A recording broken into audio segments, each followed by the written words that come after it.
aos Tessalonicenses. Tessalonicenses capítulo 4.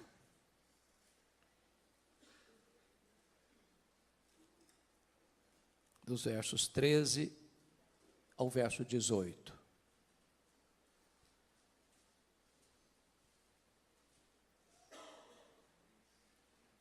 Primeiro Tessalonicenses 4, 13 a 18, lido o texto, mantenha a sua Bíblia aberta comigo, por favor. Não queremos, porém, irmãos, que sejais ignorantes com respeito aos que dormem, para não vos entristecerdes como os demais que não têm esperança. Pois se cremos que Jesus morreu e ressuscitou, assim também Deus, mediante Jesus, trará em sua companhia os que dormem.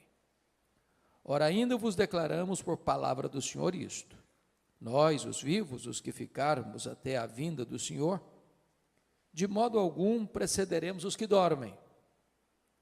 Porquanto o Senhor mesmo, dada a sua palavra de ordem, ouvida a voz do arcanjo e ressoada a trombeta de Deus, descerá dos céus.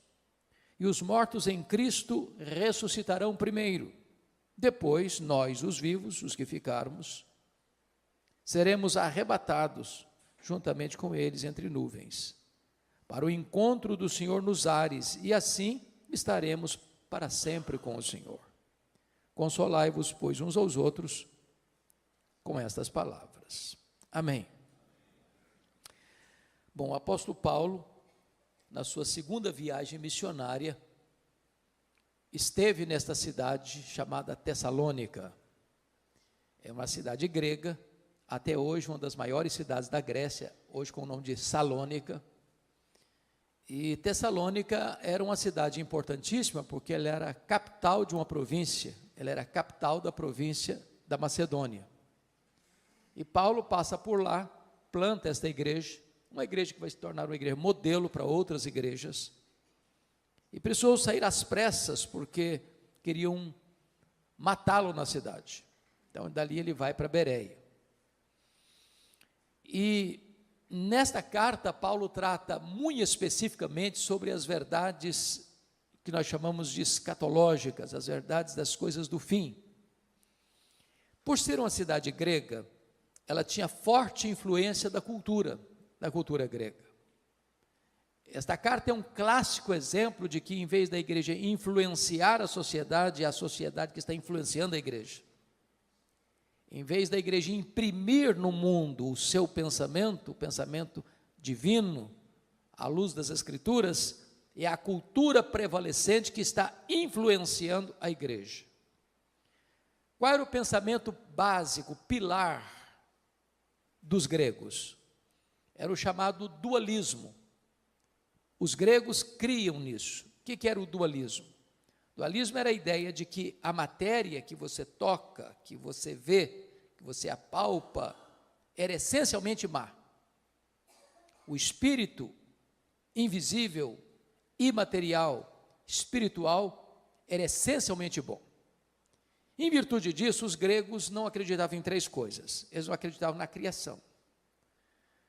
Para os gregos, a criação era uma emanação divina, não direta, porque se a matéria era má, um Deus sendo bom não pode criar algo mau.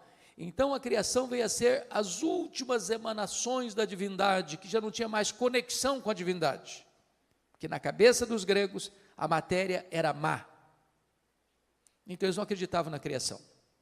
Claro, eles não acreditavam na encarnação, porque para eles Jesus não podia ser Deus e homem ao mesmo tempo, porque já tinha um corpo material, e se para eles a matéria era má, ele não podia ser essencialmente bom. Se ele não podia ser essencialmente bom, ele não podia ser Deus. Então negavam também a divindade de Cristo, a encarnação de Cristo.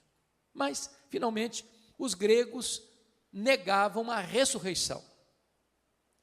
Na cabeça dos gregos, quando alguém morria, a morte era aplaudida por eles, porque na cabeça deles, a alma imaterial estava presa num cárcere, numa masmorra chamada corpo. Então, quando alguém morria, na cabeça dos gregos, aquela alma que estava prisioneira no cárcere chamado corpo, era liberta. Pensar em ressurreição para eles era um anticlímax, era um retrocesso, porque era pegar aquela alma que fora liberta na morte e trazê-la de volta para a prisão do corpo. Então os gregos não acreditavam em ressurreição. É por isso que quando Paulo pregou em Atenas, a cidade grega, capital da intelectualidade humana, ao ouvirem falar de ressurreição, uns escarneceram. Então, o que estava acontecendo aqui? Quando um crente morria na igreja de Tessalônica, era um desespero só, porque os crentes de Tessalônica, copiando o que estava acontecendo na sociedade, no mundo, eles não tinham esperança, não tinha cântico, não tinha celebração, não tinha convicção de céu, não tinha garantia de vida eterna. Olha comigo o versículo 13: não queremos, porém, irmãos, que sejais ignorantes com respeito aos que dormem, para não vos entristeceres como os demais que não têm esperança. Paulo está dizendo que o mundo não tem esperança, e os crentes não podem viver como o mundo sem essa esperança. Agora, o que ele está querendo dizer aqui com os que dormem? Com respeito aos que dormem, para não vos entristeceres como os demais que não têm esperança. E a pergunta que eu faço a vocês: o que é que dorme na hora da morte? É o corpo ou é a alma? O que é que dorme? E a resposta insofismável, categórica é o corpo que dorme. A alma não dorme. O seu corpo não sobrevive sem a sua alma, mas a sua alma sobrevive sem o seu corpo. Você não é um corpo que tem uma alma, você é uma alma que tem um corpo. Você e eu fomos feitos do pó, somos pó e voltaremos ao pó. Mas na hora da morte, a alma, que é o sopro divino, se desprende do corpo e se volta para o Senhor. O pó volta à terra como deu, o espírito volta a Deus. Agora, aquela dúvida dos tessalonicenses ainda é a dúvida de hoje. Porque a pergunta hoje que eu mais escuto com um pastor é essa: pastor, como é que vai ser na hora da morte? O que vai acontecer? O que acontece quando um crente morre? Vamos falar dos cristãos agora. E quando falo cristão, estou falando daqueles que nasceram de novo, que têm seu nome escrito no livro da vida, que são herdeiros da vida eterna. O que acontece quando um crente morre? Bom, se você perguntar isso para um ateu que não crê na eternidade, o que acontece quando uma pessoa morre? Ele vai dizer assim: bom, morreu, é só matéria e acabou, não tem mais nada. Não tem mais nada. Se você fizesse a pergunta para um defensor do romanismo, da doutrina romana, ele vai dizer: gente, a pessoa não era tão má para ir direto para o inferno, não era tão boa para ir direto para o céu, morreu, vai para o purgatório. Fica lá sofrendo, purgando os pecados, não sabe se 1 ano, se 10 anos, se 100 anos, se 1000 anos, até os pecados serem purgados e aí poder entrar no paraíso. Não tem esperança nisso. Se você fizesse a pergunta para um espiritualista: o que acontece quando uma pessoa morre? Ele vai dizer: bom, morreu, desencarnou, reencarnou, desencarnou, reencarnou, desencarnou, num processo ad infinitum. Também não tem esperança nisso. Se você fizer a pergunta para uma outra vertente teológica hoje: o que acontece quando uma pessoa morre? Ele vai dizer para você: morreu, a alma fica dormindo, até a segunda vinda de Cristo, inconsciente. Bom, mas isso também não tem esperança. O que a Bíblia diz? O que a Bíblia diz? Quando um crente morre, a Bíblia diz lá em 2 Coríntios 5,8, que morrer é deixar o corpo e habitar com o Senhor. E o Senhor não está na sepultura dormindo. O que a Bíblia diz? Filipenses 1,23 diz que morrer é partir para estar com Cristo, o que é incomparavelmente melhor. E Cristo não está na sepultura. Cristo está sentado no trono. Ele está no céu, de onde intercede por nós. É por isso que Paulo diz: morrer para mim é lucro. Por exemplo, quando Jesus disse àquele ladrão que se arrependeu: na última hora, na 10ª hora, à sua direita, o que Jesus diz para ele? Em verdade te digo que hoje mesmo estarás comigo no paraíso.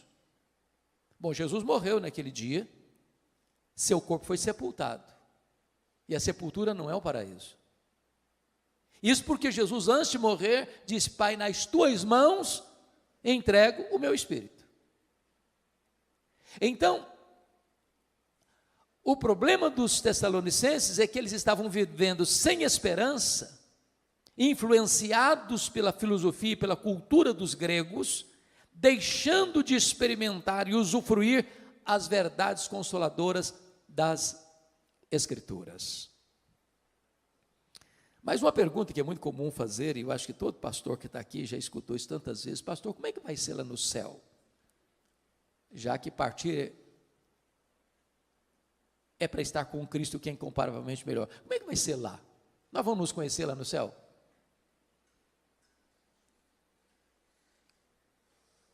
E a resposta óbvia é: claro que nós vamos nos conhecer no céu. É claro. O céu não é retrocesso, o céu é glorificação. Então preste atenção nisso. Aqui você e eu não nos conhecemos direito. Se eu não sei quem aqui está casado há mais tempo. Vamos imaginar que tem aqui no auditório uma pessoa que tem 50 anos de casado. Se eu perguntar para essa mulher assim: você conhece o seu marido? Ela vai responder assim: estou começando a conhecer. Se eu perguntar para o marido: você conhece a sua mulher? Eu falei: rapaz, eu estou arranhando ainda a superfície para conhecer. Os gregos diziam assim: conhece-te a ti mesmo. Os gregos estavam errados. Nem você, nem eu nos conhecemos. Só Deus nos conhece. Eu não sei quanto a você, mas de vez em quando eu fico escandalizado comigo mesmo. Você não fica, não? Falei: meu Deus, não sou eu que estou pensando nisso, não é possível. Você e eu não nos conhecemos. Agora, lá no céu, sem as limitações que nós temos aqui, de tempo, de espaço, de conhecimento, nós vamos nos conhecer. Pense só comigo. Imagine você conviver com alguém a eternidade inteira sem saber quem ela é. Faz sentido isso? Não faz o mínimo sentido. É óbvio que nós vamos nos conhecer. Agora, um detalhe. Lá no céu não vai ter as mesmas realidades que aqui. Por exemplo, Jesus disse que lá no céu nem se casa, nem se dá em casamento. Às vezes as pessoas nutrem um romantismo irreal nesse sentido. Eu já vi muito funeral, sobretudo de uma pessoa que já está casada há muitos anos, vai a esposa primeiro, vai o marido primeiro, e um fica lá curtindo, passando a mão assim, na mãozinha já gelada, assim, daqui a pouquinho eu estou indo também, dando a ideia de que vai continuar casado lá no céu. Não vai, não. Casamento é só para essa vida. Aproveita, porque depois não tem mais. Alguém diz: ufa, até que enfim também. Ah, que pena, podia prosseguir. Não vai prosseguir. Então, casamento é só para essa vida. É por isso que a Bíblia diz que tem um curso aí, que o curso é bom, mas o título não é bom. Casados para sempre. Não é verdade isso, não tem casados para sempre. O curso é bom, mas o título, penso eu, não foi feliz. Porque a Bíblia diz que casamento é até que a morte o separe. Então lá no céu não tem casamento. Segunda coisa, lá no céu nós não vamos ser famílias nucleares. Em outras palavras, lá no céu você não vai amar mais quem foi aqui, seu pai, sua mãe, seu marido, sua mulher, seus filhos, seus avós, do que você vai amar Abraão, Isaque e Jacó. Lá nós não vamos ser famílias, José, Pereira, Silva, Oliveira. Não, lá nós vamos ser uma única família, lavada no sangue do Cordeiro. Agora, Paulo não diz o seguinte: nós não estamos aqui especulando. Não é uma questão de especulação. Olha comigo o versículo de número 15, quando ele diz: e sabeis também vós, não, desculpa, o vento bateu aqui, mudou minha página, 4:15. Ora, ainda vos declaramos por palavra do Senhor isto, não é especulação, não é uma teoria, não é uma opinião de um teólogo, é revelação de Deus. Isso é o que Deus revelou. Então, a grande pergunta aqui, meus amados, é: onde está a nossa garantia dessa esperança? Qual é a base da nossa esperança? E o apóstolo Paulo vai responder nesse texto, no verso 16, é a parousia. Ora ainda, versículo 16, porque o Senhor, porquanto o Senhor mesmo, dada a sua palavra de ordem, ouvida a voz do arcanjo, e ressoada a trombeta de Deus, descerá dos céus.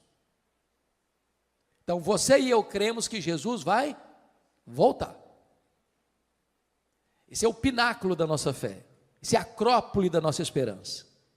Esse é o ponto culminante da nossa convicção. É a consumação da nossa salvação. Porque notem bem, nós já fomos salvos, nós estamos sendo salvos e nós seremos salvos. Com respeito à justificação, nós já fomos salvos. Com respeito à santificação, nós estamos sendo salvos. Mas com respeito à glorificação, nós seremos salvos. Essa é a nossa convicção. Jesus vai voltar. Ele vai voltar.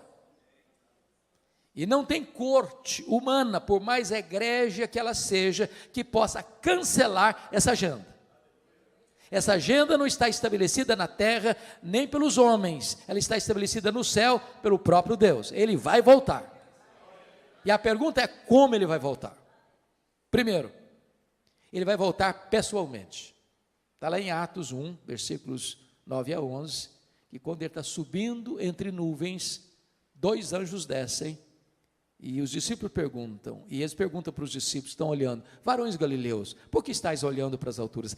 Esse mesmo Jesus que vi subir, do mesmo modo, descerá. Ele não vai enviar um embaixador, não será Gabriel, não será Miguel, não será um arcanjo, não será um querubim, ele mesmo voltará pessoalmente. Segundo, como ele voltará? Ele voltará visivelmente. Lá em Apocalipse 1:7 diz que todo olho verá, até aqueles que o traspassaram. O que significa isso? Até aqueles que o traspassaram. Lá em João 5, 28 e 29 diz que todos os mortos, quando ele voltar, ouviram a sua voz e sairão dos túmulos. Uns para a ressurreição da vida, outros para a ressurreição do juízo. Aqueles que cuspiram em Jesus, aqueles que esbordoaram a cabeça de Jesus, aqueles que crucificaram Jesus, aqueles que zombaram de Jesus, vão ter que ressuscitar quando ele voltar, e vão ter que ver Jesus na sua glória, na sua vinda. Vai ser o evento mais público da história, não importa o fuso horário. Agora é exatamente 10h06 no Brasil, exatamente agora são 10h06 da noite, lá no Japão. Não importa se de dia, se de noite ou se à tarde. E Jesus, quando disse isso, estava exatamente trabalhando a questão dos fusos horários. Porque se Jesus volta de noite para nós, é volta de dia lá para a Ásia. Se é volta de dia lá para a Ásia, é volta de noite para o Brasil. Não importa onde a pessoa esteja, em que fuso ela esteja, todo olho o verá. Vai ser o evento mais público da história. Mas em terceiro lugar, como ele voltará? Ele voltará audivelmente, porque o versículo 16 nos informa que, ouvida a voz do arcanjo, ressoada a trombeta de Deus, ele descerá dos céus. Ou seja, vai ser com o maior alarido da história. Não tem um arrebatamento secreto que ninguém viu, ninguém percebeu. Não, é público, é visível, é audível. Não haverá caverna tão profunda, não haverá deserto tão inóspito, não haverá montanhas tão geladas, onde as pessoas estejam que não ouçam o ruído, o alarido, a publicidade desse som, quando Jesus voltar para buscar a sua noiva, a sua igreja. Como Jesus voltará? Quarto lugar, ele voltará repentinamente. Diz no sermão profético de Jesus que vai ser como um relâmpago que risca os céus do Oriente ao Ocidente. Quando está chovendo muito, está dando uma tempestade, você vê relâmpagos e você escuta trovões. Qual que acontece primeiro? O relâmpago ou o trovão? Ambos ao mesmo tempo. Você vê o relâmpago primeiro, porque a velocidade da luz é maior do que a velocidade do som. Então, um relâmpago ele risca os céus num átimo de tempo. Vai ser com essa rapidez. Paulo, em 1 Coríntios 15, vai comparar como um abrir e fechar de olhos. Quantas vezes você abre e fecha os olhos por dia? Você não sabe. É automático. Aliás, Paulo vai usar uma palavra lá em 1 Coríntios 15, num momento, e a palavra momento no grego é a palavra átomos, de onde vem a palavra portuguesa átomo. Vai ser com esta rapidez, o faiscar de uma estrela, o dardejar da cauda de um peixe, ou o abrir e fechar de olhos, que Jesus voltará. Sabe o que significa isso? Não dá para se preparar de última hora. Não dá para encher a botija de azeite na última hora. Ou você está preparado agora, ou você será pego de surpresa. Quinto lugar, como Jesus voltará? Ele voltará não só repentinamente, mas ele voltará também inesperadamente. Vai ser como um ladrão. O ladrão não manda um WhatsApp para você dizer, olha, tal dia, prepara um cafezinho, faça um pãozinho de queijo, que eu estou chegando na sua casa. Ele chega de que maneira? De que maneira? Inesperadamente. Você não está aguardando, você não está esperando, e ele chega. Sabe o que significa isso? A volta do Senhor Jesus não será um dia óbvio. Todos aqueles, irmãos, que marcaram a segunda vinda de Cristo, desculpem da expressão bem brasileira, quebraram a cara. Se frustraram. Porque a agenda não está na terra. É da economia da soberania do Deus Pai. Então preste bem atenção nisso. O que a Bíblia diz que se o chefe de família soubesse que horas que o ladrão chegaria, ele se prepararia e não permitiria que ele entrasse. Vai ser assim. Vai ser um dia comum. O dia que você levanta, vai trabalhar, se levanta, vai levar filho na escola, se levanta, vai fazer uma viagem, se levanta e vai ficar em casa mesmo. Não vai ser um dia óbvio, vai ser agora, está tudo indicando que vai ser hoje. Não vai ser assim. Penúltimo lugar, como Jesus voltará? 1 Tessalonicenses 5 diz que vai ser inescapável, uma volta inescapável. Vai ser como uma mulher grávida que está para dar à luz. Quando uma mulher está grávida, ela vai dar à luz. Não dá para dizer, está cancelada a gravidez. Pronto, agora não vai mais nascer nada. Não, vai nascer. É inescapável. Em outras palavras, não tem nenhuma autoridade na terra, por mais poderosa que ela seja, pode dizer, Jesus não voltará. Não, é inescapável, ele voltará sim. E ele voltará como o Rei dos Reis, como o Senhor dos Senhores, como juiz de vivos e de mortos. Ele voltará para estar assentado no trono e julgar as nações. Finalmente, como ele voltará? Ele voltará vitoriosamente. Ele voltará para matar o anticristo com o sopro da sua boca. Ele voltará para lançar no lago do fogo o anticristo e o falso profeta. Ele voltará para jogar o diabo no lago do fogo, para ser atormentado para toda a eternidade. Ele voltará para lançar no lago do fogo o inferno e a morte. Ele voltará para lançar no lago do fogo todos aqueles cujos nomes não foram encontrados no livro da vida. Ele voltará para colocar todos os inimigos debaixo dos seus pés. Ele voltará para reinar com a sua igreja para sempre e sempre e sempre. É uma vinda vitoriosa. Isso é um pilar da nossa esperança. Jesus voltará. E é curioso que Paulo diz assim, preste bem atenção nisso. Versículo 15. Ora, ainda vos declaramos por palavra do Senhor isso, nós os vivos, os que ficarmos até a vinda do Senhor. Paulo era o maior teólogo, e é ainda considerado o maior teólogo da história do cristianismo. Mas ele esperava a segunda vinda de Cristo para os seus dias. Há muitas pessoas que hoje, do alto da sua sapiência teológica, dizem, não, esquece, vai demorar mais de 500 anos ainda, vai demorar mais de 1000 anos ainda. Nenhum de nós tem essa autoridade para dizer isso. Aliás, nós deveríamos estar na ponta dos pés, na linguagem de Pedro, na segunda carta, capítulo 3, aguardando e apressando o dia da vinda do Senhor, e dizendo, Maranata, ora vem, Senhor Jesus. Mas se nós temos a revelação como primeiro pilar da nossa esperança, se nós temos a parousia, a segunda vinda como segundo pilar da nossa esperança, em terceiro lugar, nós temos a ressurreição como terceiro pilar da nossa esperança. Compare aí o versículo 16 na parte B, onde diz, e ressoada a trombeta de Deus, descerá dos céus, e os mortos em Cristo ressuscitarão primeiro. A grande pergunta é, primeiro em relação a quem?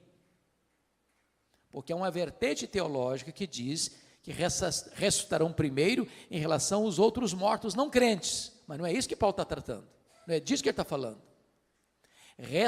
Ressuscitarão primeiro em relação aos que estiverem vivos, porque segue o texto, depois nós os vivos, os que ficarmos. Então preste bem atenção aqui numa coisa importante. Quando um crente morre, estou falando crente salvo, não é crente nominal, não deveria existir desespero, porque quando um crente morre, ele já começa imediatamente, está lá em Hebreus 12, que o Espírito é aperfeiçoado para entrar na glória. Já imediatamente ele começa a desfrutar do céu, conscientemente, não fica dormindo, não fica num limbo, já começa a reinar com Cristo, conforme Apocalipse 20. Quando Jesus voltar, cronologicamente falando, aqueles que já estão lá com ele no céu, cujo corpo está na sepultura, dormindo, me dão nota de rodapé, abra um parênteses e eu fecho depois. Por que usa a metáfora dormindo, ou dormir no Senhor? Por que essa metáfora? Porque esse eufemismo é uma figura de linguagem para amenizar uma coisa. Em vez de você dizer assim, o cara morreu, aí você diz, ele dormiu no Senhor. Por duas razões. Porque quem dorme está fazendo o quê? Está descansando. Você dorme porque você precisa descansar. Apocalipse 14, 13 diz, bem-aventurados aqueles que desde agora morrem no Senhor, para que descansem das suas fadigas. Segunda razão porque usa a figura do dormir, porque quem dormiu vai acordar, se não acordou não dormiu, morreu. Significa o quê? Que a morte ela tem prazo de validade, vai chegar um momento que a morte vai ser interrompida pela ressurreição. Os mortos vão ouvir a voz de Jesus e vão sair dos túmulos, uns para a ressurreição da vida, outros para a ressurreição do juízo, dando claramente a entender que não vai ter duas ressurreições, uma de crente e outra de descrente, vai ser uma única ressurreição, de crentes e descrentes, ao mesmo tempo. Quando Jesus voltar. Bom, voltando então à ressurreição dos mortos, ele está falando de ressurreição dos mortos, primeiro em relação aos que estiverem vivos, porque aqueles que virão com Jesus, que estão lá desde Abel, voltarão com Jesus, aquela alma que já está glorificada, que já está reinando com Cristo, e agora este corpo que acabou de ressuscitar, com características específicas, corpo imortal, incorruptível, poderoso, glorioso, espiritual, celestial, semelhante ao corpo da glória do Senhor Jesus, aquela alma agora então entra dentro deste corpo que está glorificado, agora sim a glorificação está plena, completa, e então estaremos para sempre com o Senhor. Os que estiverem vivos não podem subir do jeito que nós temos, um corpo mortal e corruptível. Então, 1 Coríntios 15 diz que seremos transformados e arrebatados com um corpo de glória, para estarmos para sempre com o Senhor. Mas a questão é, como é que vai ser o corpo da ressurreição? Paulo não trata aqui, mas Paulo trata desse assunto lá em 1 Coríntios capítulo 15. Eu queria que você fosse rapidinho comigo para lá. 1 Coríntios 15. Por favor, olha aí. Aliás, essa é a pergunta que eu mais escuto como pastor. Como é que vai ser o nosso corpo? Como é que vai ser o nosso corpo? Etc e tal. Aqui Paulo responde isso de forma muito clara. 1 Coríntios 15, a partir do verso 35. Mas alguém dirá, como ressuscitam os mortos? Em que corpo vem? Paulo responde, ironizando com eles, insensatos, ou insensato. Ele está fazendo uma pergunta muito óbvia. E aí ele vai usar 3 figuras para mostrar para nós como será o nosso corpo. A primeira figura está no versículo 36, é a figura da semente. A segunda figura está no verso 39, é a figura da carne. A terceira figura está no verso 40, a figura dos corpos celestiais. Então vamos dar uma olhadinha nisso? O que Paulo está dizendo no versículo 36 é o seguinte, que quando um crente morre, o corpo dele é uma semente. Quando você semeia na terra uma semente de milho, de feijão, de soja, o que vai brotar dali tem a mesma natureza, mas não é a mesma coisa.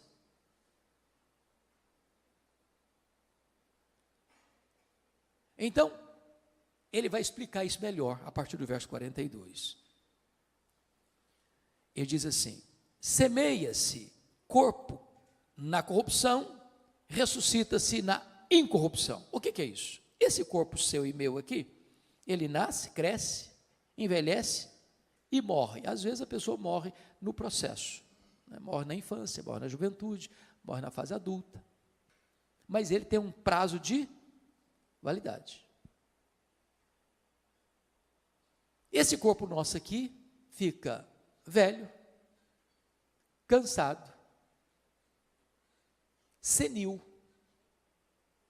caquético e morre. Esse corpo aqui tem fraquezas que vão se avolumando.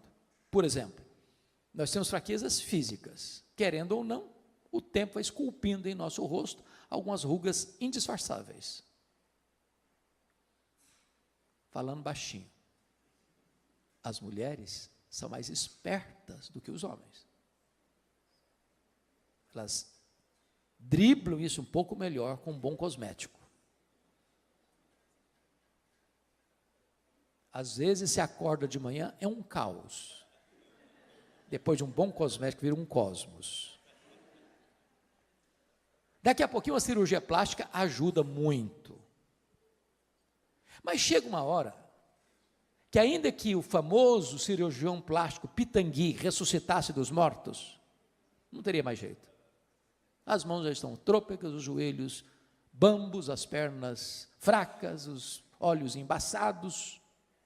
E diz os entendidos que cada fio de cabelo branco que brota na sua cabeça é a morte chamando você para um duelo.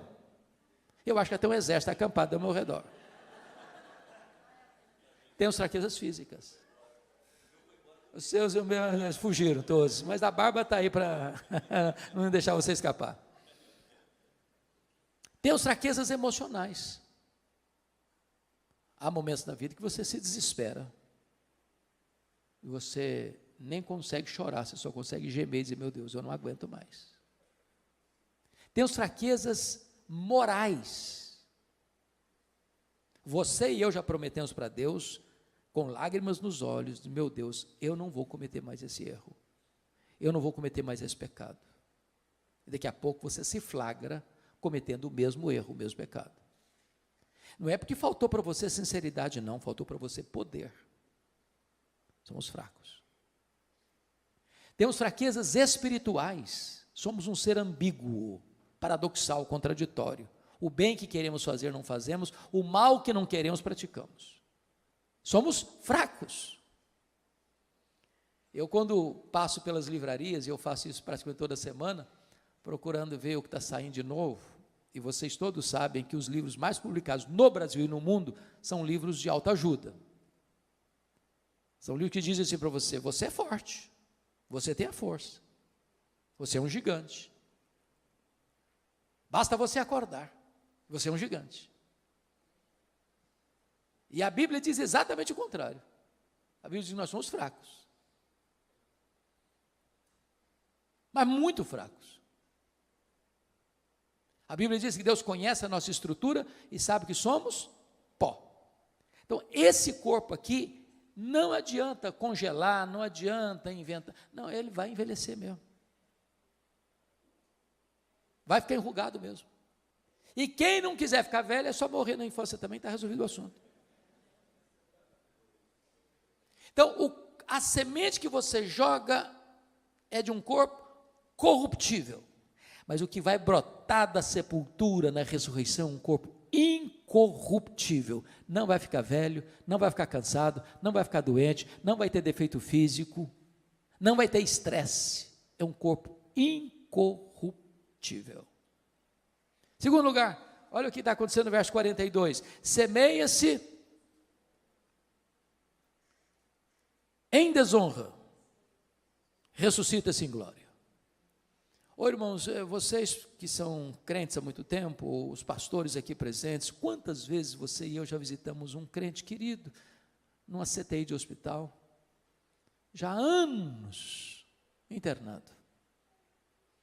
Maurício está aqui, e seu vovô, irmão tão querido, Lair Boechat. Quantos anos, Maurício, você ficou 7 anos em coma. 7 anos em coma.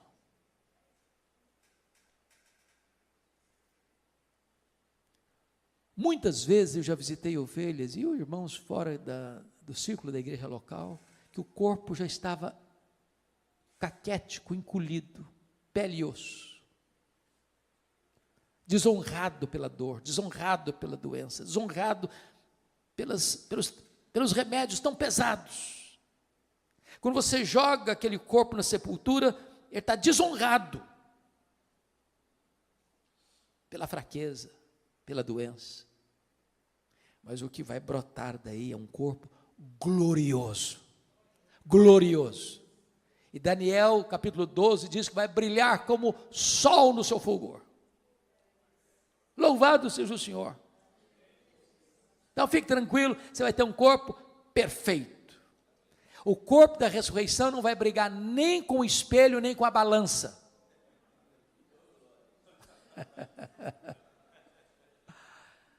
Terceiro, olha o versículo 43. Semeia-se em fraqueza, ressuscita-se em poder. Eu acho incrível, irmãos, o ciclo da vida. Nasce um bebê, pensando lá na roça. Eu fui criado na roça, então alguns aqui também, possivelmente, de igual modo. Nasce um bezerro lá no pasto, ele nasce meio tronchozinho. Daqui a pouquinho, o bichinho já está de pé, daqui a pouquinho já está mamando, daqui a pouquinho já está correndo. Nasce uma criança, é 100% dependente. Chega um ano, totalmente dependente. E aí, de repente, cresce, começa a andar, começa a correr, de repente um adolescente, vaidoso, um jovem com os músculos tonificados, daqui a pouquinho já está adulto, já está andando mais assim, mais moderadamente, daqui a pouquinho já não corre mais, daqui a pouquinho os passos já estão mais lentos, daqui a pouquinho está precisando de uma muleta, daqui a pouquinho está precisando de uma cadeira de rosa, daqui a pouquinho está precisando de uma maca, daqui a pouquinho já está, mais do que um bebê, totalmente dependente de novo. Semeia-se em fraqueza, ressuscita-se em poder. Você quer saber como é que vai ser o nosso corpo poderoso? Olha o corpo de Jesus ressurreto. Ele entrava numa casa fechada, sem precisar abrir a porta. Ele saía lá de Jerusalém e aparecia lá na Galileia, 154 quilômetros, sem precisar percorrer o trecho. Ele foi assunto aos céus com o seu corpo glorificado. Agora deixa eu fazer uma perguntinha. Onde fica o céu? A que distância o céu está da terra? O nosso universo, diz os estudiosos, tem mais de 93 bilhões de anos-luz de diâmetro. Sabe o que significa isso? Se você voar à velocidade da luz, 300 mil quilômetros por segundo, nessa velocidade você demoraria mais de 93 bilhões de anos para chegar lá. Onde está o céu? Pergunto a vocês, com que velocidade Jesus voltou para o céu? Velocidade da luz? 300 mil quilômetros por segundo? Se ele voltou na velocidade da luz, ele está logo ali na esquina do universo ainda, depois de 2000 anos. Sabe o que significa que nós teremos um corpo poderoso? Significa que novos céus e nova terra será todo o ambiente do nosso habitat. Vou dar uma puladinha no céu, dar uma puladinha na terra. Quanto tempo um anjo gasta para vir do céu à terra? Quanto tempo? Sabe o que significa isso? Nós não estaremos como os anjos, como o corpo ressurreto de Jesus, sujeito às mesmas leis que nos governam agora. É por isso que o hino diz, nem metade da glória celeste jamais se contou ao mortal. Mas vamos à segunda imagem, à segunda figura? Como é que vai ser o nosso corpo? Confira aí comigo agora o versículo 39. Nem toda a carne é a mesma, porém uma é a carne dos homens, outra é a carne dos animais, a outra a carne das aves, a outra a carne dos peixes. Uai, Paulo, eu não estou te entendendo agora. Será que Paulo está dizendo aqui que também os animais, as aves e os peixes vão ressuscitar? É disso que ele está tratando?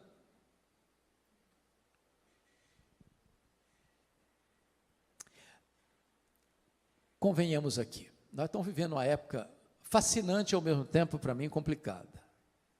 A fase dos pets. Eu não tenho nenhum problema com quem tem pet, eu amo animais. Quem tem, diz Provérbios, tem que cuidar bem. Mas eu acho que a nossa geração está confundindo um pouquinho, está passando um pouquinho dos limites. Você acredita que tem gente que dorme com um cachorrinho na cama, debaixo do mesmo cobertor, abraçadinho?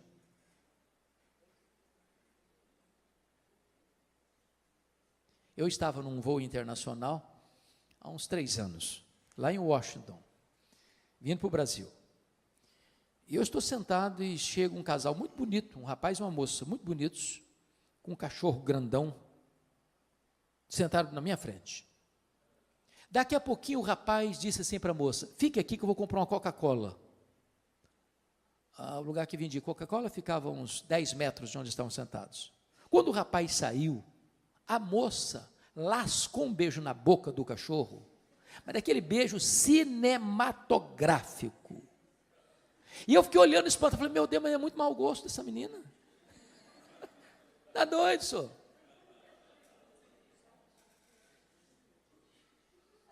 Há poucos dias uma irmã me liga, uma irmã da igreja.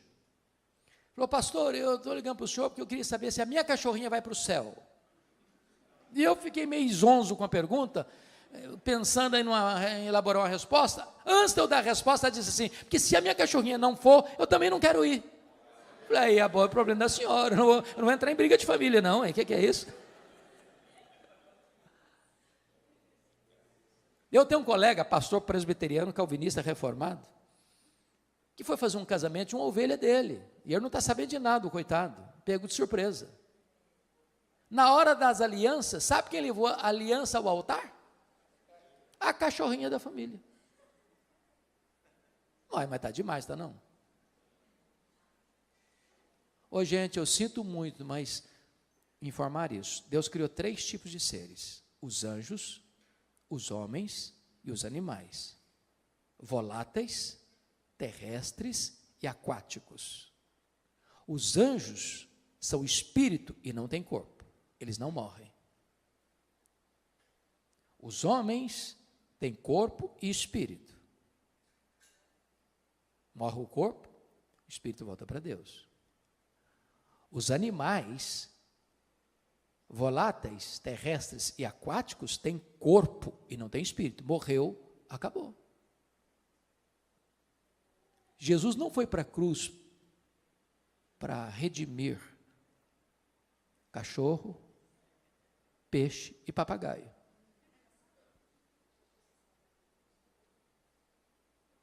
Está claro isso? Então, deixa eu ilustrar, para entender bem o que Paulo está dizendo. Um é a carne dos homens, outra é a carne dos animais, outra é a carne das aves, outra é a carne dos peixes. O que ele está querendo dizer? Então, eu vou ilustrar para você entender o que Paulo está querendo dizer. Imagine você que numa família que vai se perpetuar, essa família tem um cachorrinho de estimação, essa família tem um papagaio de estimação, e esta família tem um peixe lá no aquário de estimação, certo? Agora imagine você que morre o cachorrinho da família.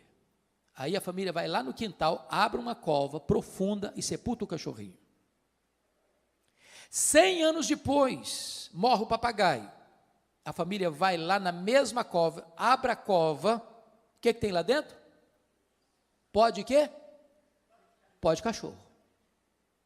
Sepulta o papagaio na mesma cova. 100 anos depois, morre o peixe. Ela vai lá na mesma cova, abre lá, o que tem lá dentro? Pó de cachorro e pó de papagaio, pó de ave. Aí sepulta o peixinho lá dentro. 100 anos depois, morre alguém da família. Vai lá e abre a cova, o que tem lá dentro? Pó de cachorro, pó de papagaio, pó de peixe. Aí sepulta a pessoa lá dentro da mesma cova. 100 anos depois, morre outra pessoa da família, vai lá e abre a cova. O que tem lá dentro?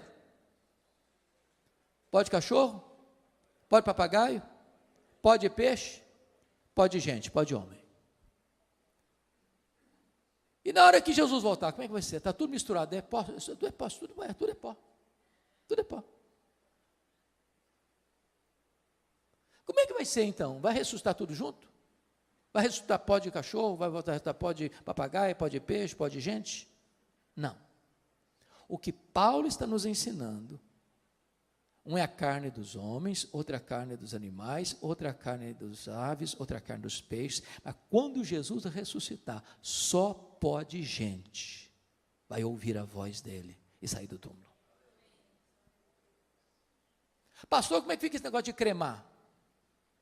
Vai comprometer a ressurreição? Eu pergunto a vocês, o que aconteceu nas Torres Gêmeas do dia 11 de setembro de 2001?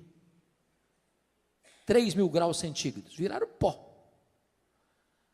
O que acontece quando uma pessoa é comida por um monstro marinho que vai soltando partículas do corpo dele para milhares de quilômetros mar adentro? Quando Jesus voltar, todos vão ouvir a sua voz. Não importa se apenas uma partícula de pó, o Senhor que criou o universo sem matéria pré-existente é poderoso para ressuscitar o seu corpo de maneira incorruptível, imortal, poderosa, gloriosa, espiritual e celestial. Mas deixa eu terminar. A última figura que Paulo usa está aí no versículo 40. Também há corpos celestiais e corpos terrestres. Sem dúvida, uma é a glória dos celestiais e outra dos terrestres. Uma é a glória do sol, outra é a glória da lua, outra é a glória das estrelas, porque até entre estrelas até entre estrela e estrela há diferenças de esplendor, pois assim também é a ressurreição dos mortos. O que Paulo está querendo ensinar com aqui? Eu creio, pastor, que ele está falando aqui daquilo que nós chamamos de galardão. Todos vão brilhar, mas nem todos vão brilhar com a mesma intensidade. Uma é a glória do sol, outra é a glória da lua, outra é a glória das estrelas, porque até entre estrela e estrela há diferença de esplendor. Assim também é a ressurreição dos mortos. Está lá em Daniel 12, que quem a muitos conduzir a justiça brilharão como o sol no seu fulgor. Eu acho aqui para nós que tem alguns crentes que vão chegar no céu meio lusco-fusco. Está escrito lá em 1 Coríntios 3, versículos 11 a 15, que ninguém pode lançar outro fundamento além daquele que já foi posto, o qual é Cristo Jesus. E eu, como prudente construtor, edifiquei sobre o fundamento. Agora, quando se edifica sobre o fundamento, você tem que escolher o material. Tem gente que escolhe material nobre, como ouro, prata e pedras preciosas. Outro vai construir com material perecível, como madeira, palha e feno. O fogo provará a obra de cada um. Se a obra de cada um provada pelo fogo permanecer, esse receberá galardão. Mas se a obra de alguém que construiu sobre o fundamento com material perecível e vai ser consumido pelo fogo, esse vai ser salvo, como que através do fogo mas não receberá galardão. Tem crente que vai entrar no céu com cheiro de fumaça.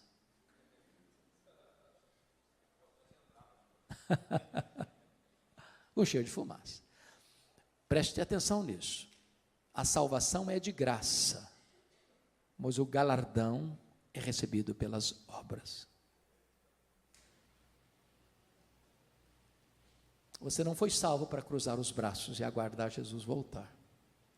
Você foi salvo para servir, para ser um canal de bênção, para ser um embaixador das boas novas, para ser um ministro da reconciliação, para levar a esperança da salvação para outras pessoas.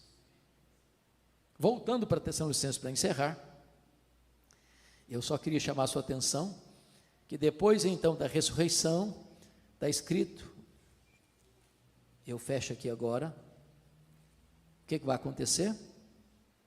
E depois nós, os vivos, os que ficarmos, seremos arrebatados juntamente com eles entre nuvens para o encontro do Senhor nos ares, e assim estaremos para sempre com o Senhor.